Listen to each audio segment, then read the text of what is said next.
저는 가끔 그런 생각을 해요. 여러분들은 어떤 마음으로 교회에 오실까? 아마 제가 목사라서 그런지 몰라도 아마 하나님도 그러지 않으실까요? 하나님은 때로는 하나님의 마음을 목사에게 이입을 시키게 하시고, 아마 하나님이 이제 내 백성을 내 앞에 모으라 그렇게 말씀하시면서 여러 성도님들을 기다리고 준비하실 때 아마 이런 궁금증을 가지지 않을까. 저들은 도대체 어떤 마음을 가지고 올까? 여러분들은 교회 오실 때 어떤 마음으로 가지고 오시나요? 자, 제가 몇 가지 예시를 합니다. 굳이 대답을 안 하셔도 됩니다. 하셔도 관계는 없는데 안 하셔도 됩니다. 첫 번째, 억지로 온다. 마지못해 억지로 온다. 아마 그런 사람도 아마 있을 거예요. 자, 두 번째, 기쁨으로 온다. 나는 기뻐서 온다.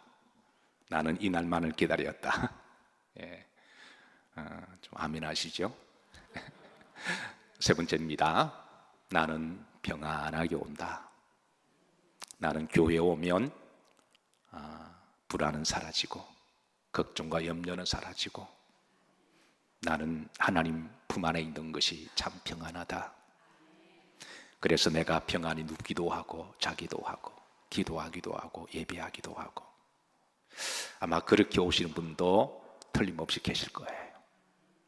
네 번째입니다. 절박한 마음으로 온다. 절박한 마음으로, 간절한 마음으로 온다. 자, 이 네 가지 가운데 여러분들은 어떤 마음으로 교회에 오시나요? 사실 우리 모두는 이 네 가지 마음을 다 가지고 올 수도 있습니다. 여러분, 죄의 본성은 그 육적이든 간에 죄의 관성이든 간에 마귀 역사든 간에 죄의 본성은 하나님 앞에 나아가지 못하는 성질이 있습니다. 그래서 우리가 죄의 본성이나 육체의 정욕대로 살면 기도하러 나오는 게 쉽지 않습니다. 우리의 죄의 본성을 잘 아시는 하나님께서 억지로라도 십자가 지고 억지로라도 나오게 하십니다.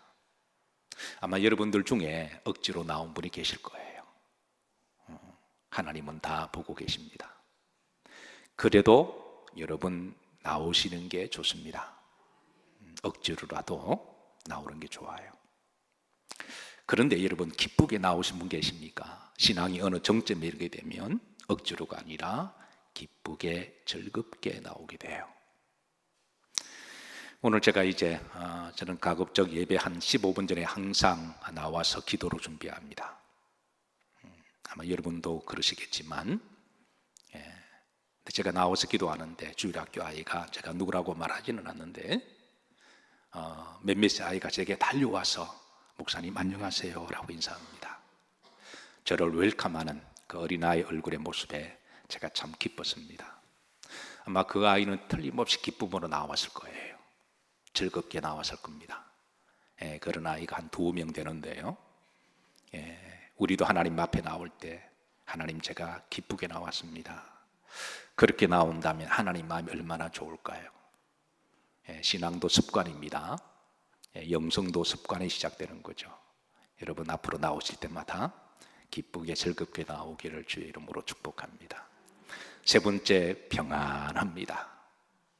여러분, 하나님 아래 계실 때 평안하기를 주의 이름으로 축복합니다. 평안하게 기도하고 평안하게 예배드리고. 근데 이 평안하게 예배하고 기도하는 건 참 좋은 일인데 한 가지 단점이 있습니다. 자칫 잘못하면 너무 평안해서 주무십니다. 너무 편안하니까 그냥 잠자요. 그것만 좀 여러분 잘 극복하셔서 우리가 평안하게 예배드리고 기도하는 것은 참 좋은 일이에요. 자, 목사는 하나님께 수없이 예배를 드리는 사람이고 기도하는 사람이죠. 근데 목사가 예배 드릴 때 평안할까요? 평안하지 않을까요? 여러분 생각은 어떠십니까? 알고 싶으시면 나중에 목사가 한번 되어보세요. 목사는 항상 뭔가 좀 염려가 있습니다. 두려움이 있습니다. 그거는 목사가 하나님께 사명 감당하는 일종의 그거는 저는 십자가라고 생각하는데요. 왜냐하면 항상 하나님 말씀을 제대로 잘 전해야 된다고 하는, 제대로 잘 전하고 또 제대로 잘 드러내야 한다고 하는 그런 중압감 때문에 평안하지 않습니다. 그래서 얼마 전에 집사람과 대화하면서 내가 이제 은퇴를 하면 하나님 앞에 평안하게 예배드리면 좋겠다 그랬습니다. 그래서 저는 세상에 가장 좋은 직분 중에 저는 장로님이 직분이라고 생각해요. 직분도 영광스럽고 예배 때마다 평안하게 예배드리니까 얼마나 좋아요. 그래서 여러분 어쨌든 평안하게 예배드리는 것은 복입니다. 제가 세상적으로 불안해서 평안이 없다가 아니라 말씀에 대한 사명 때문에 늘 제가 지금 34년 동안에 강단했었는데요. 강단 쓸 때마다 늘 영적인 두려움과 떨림이 있습니다. 참 이게 무거운 중압감이지만 저는 그것을 굳이 하나님께 없애달라고 기도하지 않습니다. 왜냐하면 그런 두렵고 떨림이 또 저를 하나님 앞에 또 절박하게 만들기도 하죠. 자, 어떤 분은 절박한 문제로 오셨을 거예요. 살아가다 보면 우리가 예상치 못한 아주 간절하고 절박한 문제가 많이 있습니다. 그런데 중요한 건 하나님은 어떻게 오시든 여러분들을 다 웰컴하세요. 다윗은 이 모든 것을 다 경험한 사람입니다. 근데 오늘 본문에는 다윗이 어떤 기도를 드리냐면 우리가 봉독했던 25절에 이렇게 고백합니다. 하나님이여 나에게 기도할 즐거운 마음을 주사 그랬습니다. 그러니까 다윗은 오늘 하나님께 드리는 기도가 역대 상속에 있는 오늘 다윗의 기도는 25절에 보면 하나님이 나에게 기도할 기쁜 마음을 주셨습니다. 그리고 27절에 보시면 내가 주님 앞에 기쁘게 나왔습니다 라고 그렇게 기도해요. 우리들에게는 이 네 가지가 때를 따라 다 필요하지만 그러나 할 수만 있으면 여러분 나오실 때마다 기쁘게 즐겁게 나오셔서 평안하게 기도하시고 또 그 가운데 또 주의 말씀을 잘 들으시기를 주의 이름으로 축복합니다. 자, 오늘 본문의 다윗의 감사기도인데요. 자, 첫 번째 다윗의 이 감사기도는 자기 정체성에 대한 감사기도를 드려요. 16절입니다. 합독합니다. 다윗 왕이 여호와 앞에 들어가 앉아서 이르되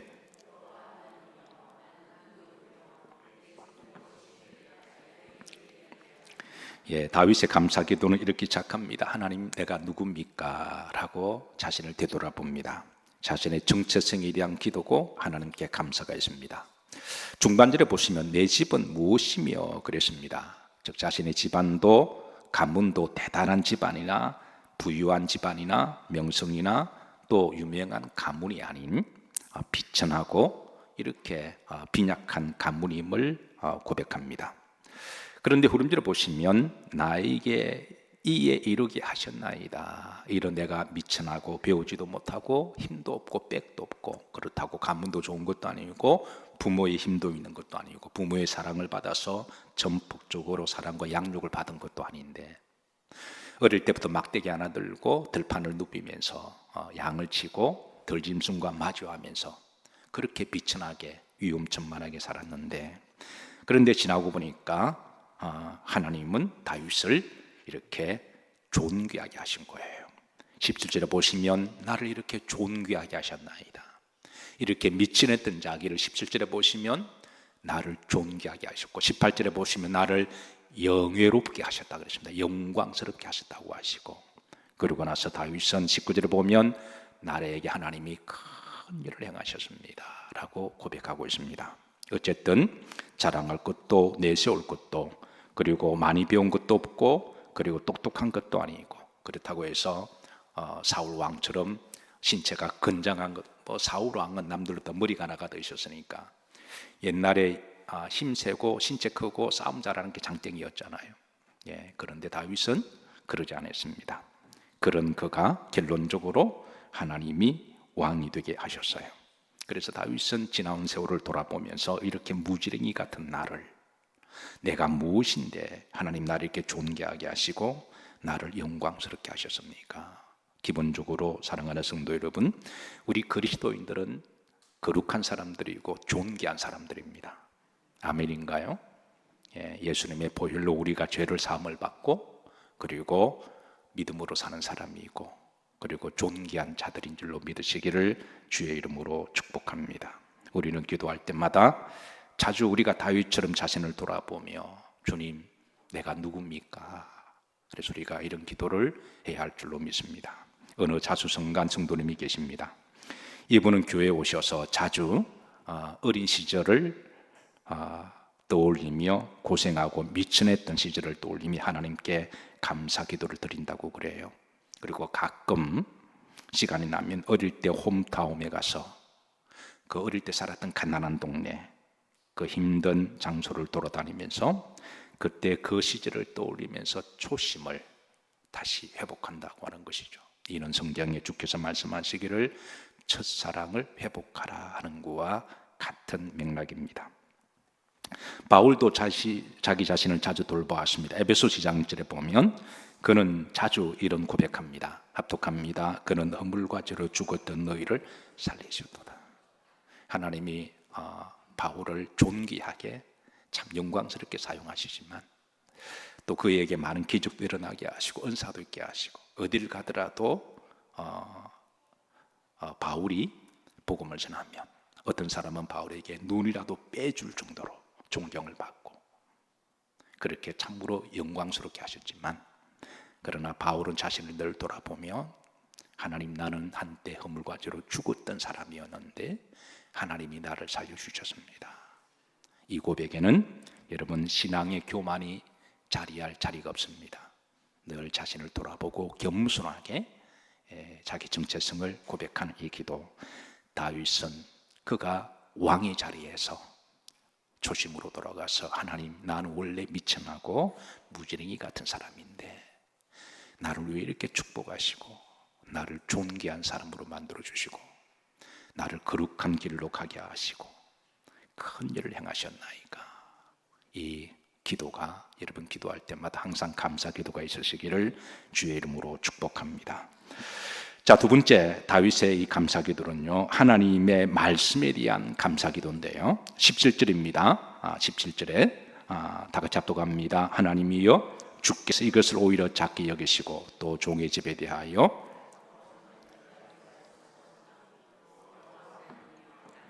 존귀한 자들같이 여기셨나이다 그랬습니다. 이게 하나님께서 나에게 말씀하셨습니다. 이게 중반절에 보면 하나님이 종에게 말씀하셨습니다. 그리고 23절에 보면 이렇게 또 반복합니다. 흐름절에 보면 따라서 하십니다. 말씀하신 대로 말씀하신 대로 행하사.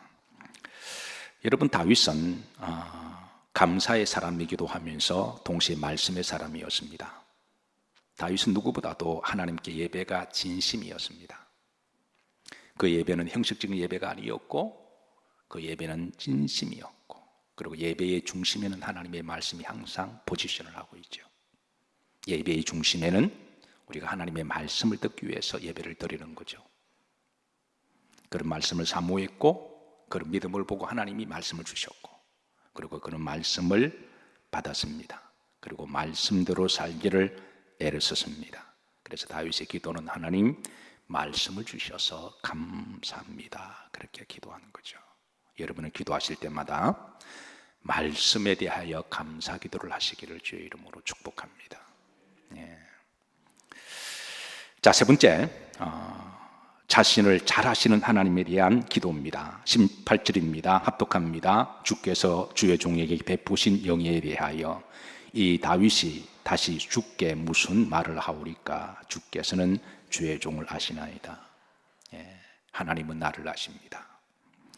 여러분 누군가가 여러분의 사정과 아픔과 눈물을 알아준다고 하는 것은 고마운 일이죠. 어느 시인은 그렇게 노래합니다. 누군가를 알아주는 것이 사랑의 시작이다. 마찬가지로 하나님은 나의 아픔과 상처를 알아주신다고 하는 것은 참으로 감사한 일입니다. 시편 139편을 보시면 시인은 이렇게 하나님께 기도합니다. 다 같이 합독합니다. 하나님이여 주께서 나를 살펴보시고 나를 많아이다 아시나이다. 2절에도 보시면 아시고 또 아시오며 3절에 보면 익히 아시오니 4절입니다. 알지 못하시는 것이 하나도 없이 다 아시는 하나님이십니다 라고 고백합니다.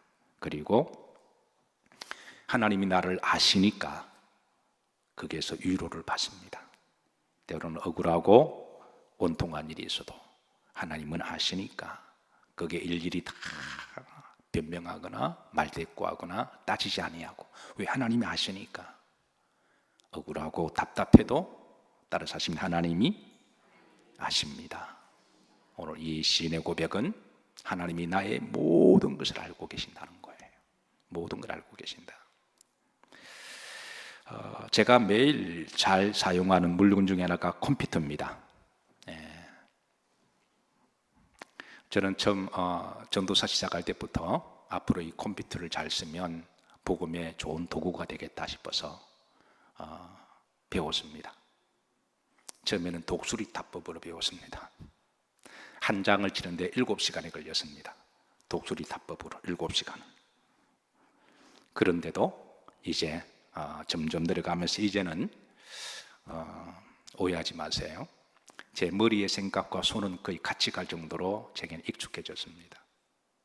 제가 컴퓨터를 배우게 된 배경이 그렇습니다. 89년도만 하더라도 사실은 컴퓨터를 배우는 그런 시대가 아니었죠. 어느 날 세미나를 갔습니다. 이제 세미나 강사가 한참 그때 컴퓨터를 하는 그 강사가 말하기를 마누라 빼고 팔아서 컴퓨터 사서 배우라고 그러더라고요. 그런데 마누라 빼고 컴퓨터를 살 돈이 없으면 마누라도 팔아서 사라 그러더라고요. 아마 이근희 씨 말 인용한 것 같은데, 그 정도 강조하다 보니까 그런 말을 한 것 같아요. 제가 궁금해. 그때는 노사니까 돈이 없었잖아요.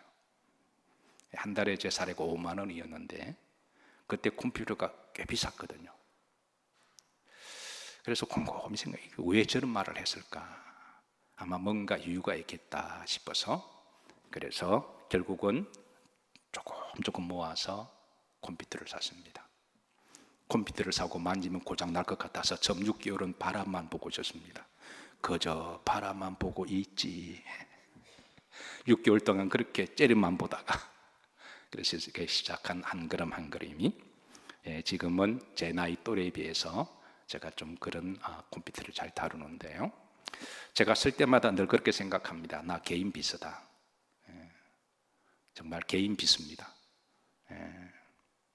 그래서 그런데 문제는 이 컴퓨터가 가끔 고장을 냅니다. 그러면 고장이 나면 제가 고치기도 해요. 그런데 어떤 경우는 제 힘과 능력과 기술로 고치지 못할 때가 있습니다. 이럴 때에 제가 사용하는 방법이 있습니다. 첫 번째 뭘까요? 새로 바꾼다. 근데 새로 바꾸기는 너무 부담이 됩니다. 고장날 때마다 새로 바꿀 수가 없잖아요. 두 번째는 컴퓨터를 잘하는 사람에게 전화를 걸어서 물어본다. 옛날에는 제가 젊은 시절에 하나의 답을 얻기 위해서 컴퓨터를 가슴에 안고 김포까지 제가 몇 시간을 차로 운전해서 가서 물어본 적이 있습니다. 그때는 이게 다 기술직이어서 잘 가르쳐 주지도 않았고, 그래서 하나를 답을 얻기 위해서, 그때는 인터넷도 없었고 또 전문책도 없어서 주로 전공하는 사람들이 이렇게 무슨 코드를 가지고 문제를 풀어야 될 때입니다. 286 시대입니다. 그런 시대에 답을 얻기 위해서 집사람과 함께 이제 컴퓨터를, 궁뎅이가 불룩 나온 컴퓨터가 있어요. 그걸 안고 갈 때도 그냥 가지 않고 또 뭔가를 들고 가야 돼요. 왜냐하면 내가 신세를 지는 거니까.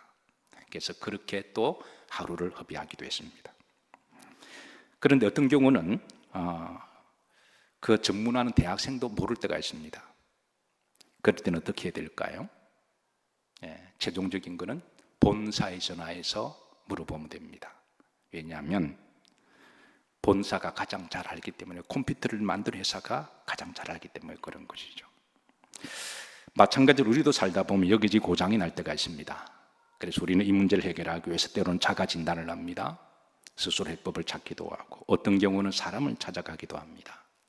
어떤 경우는 의사를 찾아가기도 하고요. 그런데 때로는 필요하지만 가장 정확한 것은 나를 지으시고 나를 창조하신 하나님이 나를 가장 잘 아십니다. 세상 사람들은 아무리 알아도 영혼까지 알 수는 없어요. 근데 하나님 우리 영혼까지 아십니다. 그래서 여러분 살다가 힘들고 어려울 때, 아픔과 상처가 있을 때 나를 창조하시고 지으시고 나를 아시는 하나님 앞에 나오셔서 여러분 있는 그대로 다 기도하시고 주님께 맡기면 성령께서 우리를 위로하시고 때로는 답을 주시고 힘을 주실 줄로 믿으시기를 주의 이름으로 축복합니다. 다윗의 기도는 그렇습니다. 하나님은 나를 아십니다. 그가 얼마나 억울한 일이 많았어요. 특히 사울 왕에게, 개인적으로 장인입니다. 아니 장인이 사위를 죽이겠다고 창을 집어던지는 장인이 어디 있어요? 11년 동안에 국가 반란죄에 누명을 쓰고 비 맞은 개처럼 도망 다녔습니다. 그런데도 다윗은 하나님께 하나님 저를 아시죠. 그래서 다윗은 그럴 때마다 위로받았고 믿음으로 다시 일어났어요. 사랑하는 성도 여러분, 따라서 하십니다. 하나님은 저를 아십니다. 옆으로 보시면서 하나님은 당신도 알아요. 서로 인사하도록 합니다. 자, 네 번째 다윗의 기도는 순종한 감사의 기도십니다. 19절입니다. 이게 합독합니다. 여호와여 주께서 주의 종을 위하여 주의 멋대로 뜻대로 그랬습니다. 주의 뜻대로 이 모든 큰 일을 행하사 그랬습니다. 주의 뜻대로. 다윗은 자신이 살아온 세월을 보면 결코 자신의 뜻대로 억지로 뭔가를 하려고 하지 않았어요. 뭔가 안 되면 자기 고집대로 자기 생각대로 끝까지 하려고 하는 사람이 있습니다. 그거 안 되면 막 불안해하고요. 안 되면 막 화를 내기도 하고요. 상대를 막 억지로 설득시키고 그래도 안 되면 막 고집을 피우는. 그런데 다윗은 자기 뜻대로 하는 게 아니라 뜻대로 하다가 안 되면 하나님의 뜻이 또 다른 데 있다라고 생각하고 항상 누구 뜻대로? 주의 뜻대로. 여러분 뜻대로 안 돼도 너무 불안해하지 마세요. 아멘인가요? 여러분의 뜻대로 안 돼도 너무 고집 피우지 마세요. 여러분 뜻대로 안 돼도 너무 그러지 마시고 우리는 우리 뜻대로 살아가는 삶이 아니라 때로는 내 뜻대로 안 되면 한 발 물러나서 다시 기도하면 되잖아요. 하나님의 뜻이 어디 계실까? 다윗은 항상 주의 뜻대로 행하니까 주님이 이 모든 큰 일을 행하셨다는 거예요. 이 말씀은 같이 연결됩니다. 하나님이 다윗에게 큰 일을 행하셨어요. 그런데 그 앞에 보시면 다윗은 누구 뜻대로 한 거예요? 주의 뜻대로. 주의 뜻대로 하니까 하나님이 큰 일을 행하신 거예요. 만약에 다윗이 자기 뜻대로 했다면 그는 사울을 넘지 못했을 거예요. 사울은 지 뜻대로 하려고 그랬거든요. 그런데 다윗은 주의 뜻대로 했습니다. 사랑하는 성도 여러분, 앞으로 우리가 어떤 일을 할 때마다 항상 주의 뜻대로를 기도하시길 주의 이름으로 축복합니다. 내 뜻대로 안 되면 막 힘들어하고 불안해하고 그럴 필요가 없습니다. 주의 뜻대로 되면 되는 거예요. 자, 다윗의 감사기도는 구속에 대한 감사기도입니다. 21절입니다. 이게 보면 구속이라는 말이 두 번 나와요. 자, 한번 읽으시면서 찾아보시죠. 합독합니다. 땅의 어느 한 나라가 주의 백성 이스라엘과 같으리까.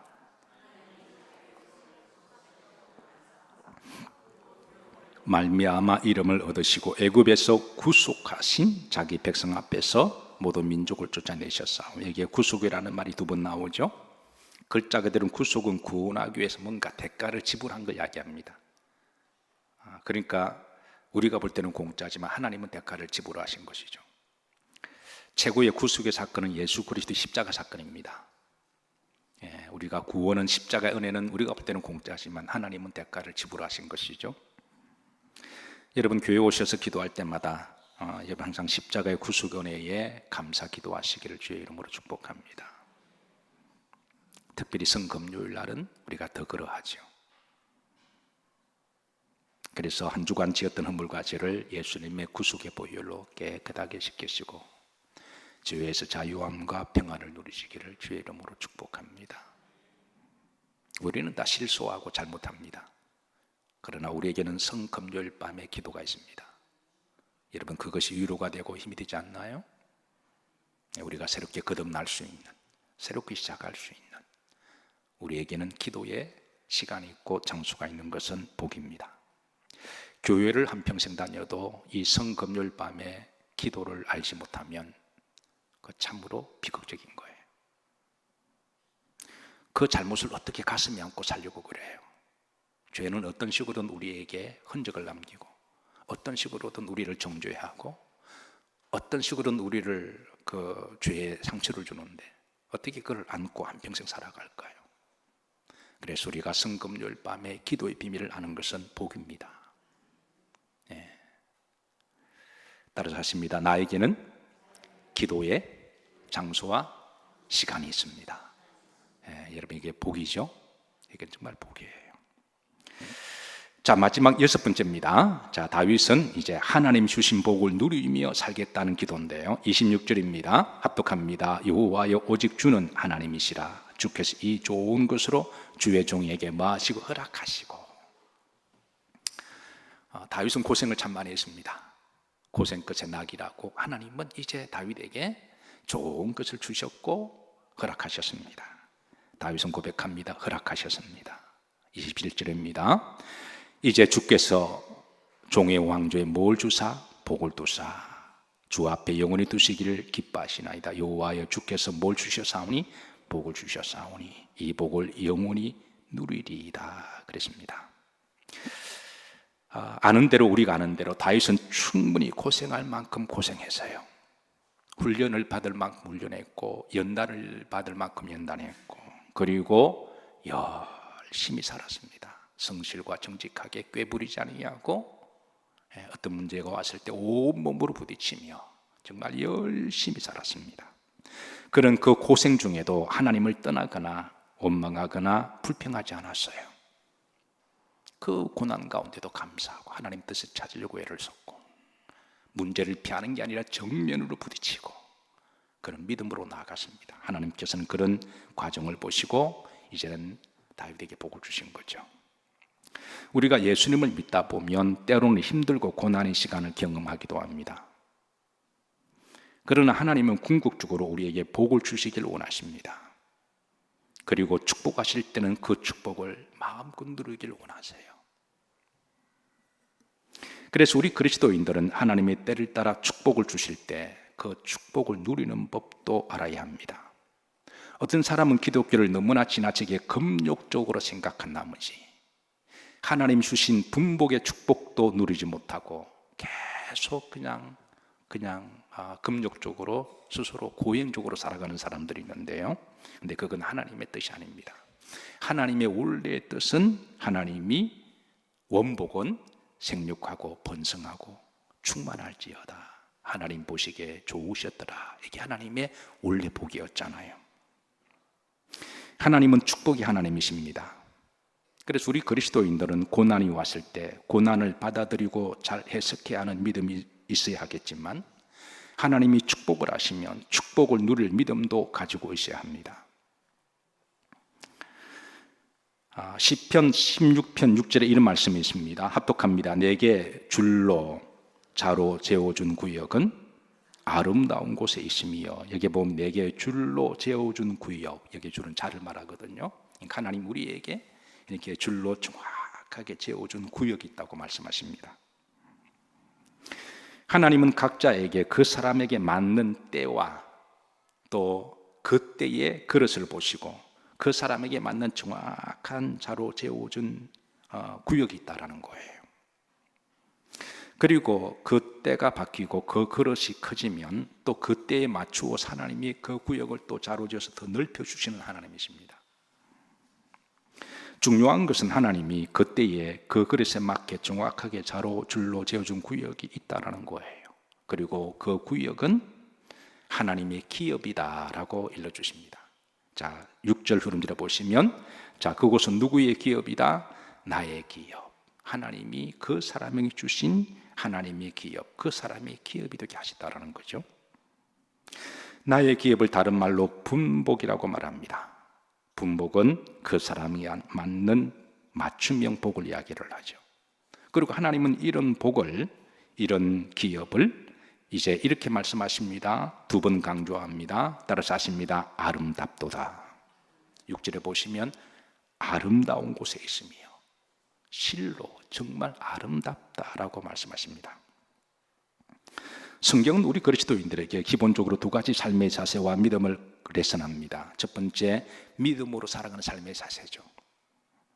믿음으로 살아가는 것, 이게 우리 첫 번째 삶의 자세입니다. 내가 누구며 그리고 무엇을 위해 살아가야, 방향성과 목적과 비전을 믿음으로 우리가 다 정하는 거죠. 두 번째입니다.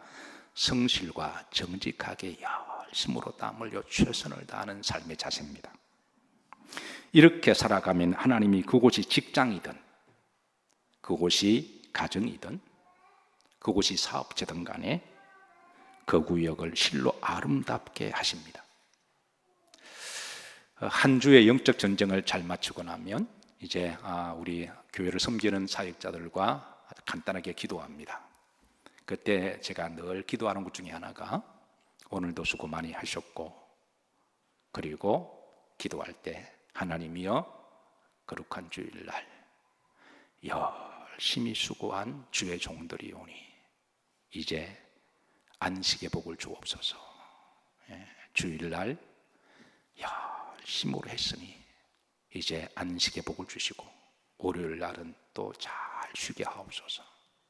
만약에 하나님이 주일날 열심히 하고 월요일 날 쉬게 하시는데 쉬지 못하고 불안해하거나 두려워한다면 그건 그 사람이 그 복을 누리는 법을 알지 못하기 때문에 그런 것이죠. 사랑하는 성도 여러분, 여러분들은 하나님의 복을 누릴 자격이 있었습니다. 오늘 다윗의 기도처럼 믿음으로 살았고, 그리고 성실과 정직하게 땀을 흘려 살았으니 이제 하나님이 나에게 이 복을 허락하셨습니다. 그리고 그 복을 누리며 살아가게 하옵소서. 이렇게 살아가는 성도들은 그 복을 누릴 자격이 있음을 믿으시고, 그리고 그 복 안에서 하나님께 감사하며 복되게 믿음으로 살아가시기를 주의 이름으로 축복합니다.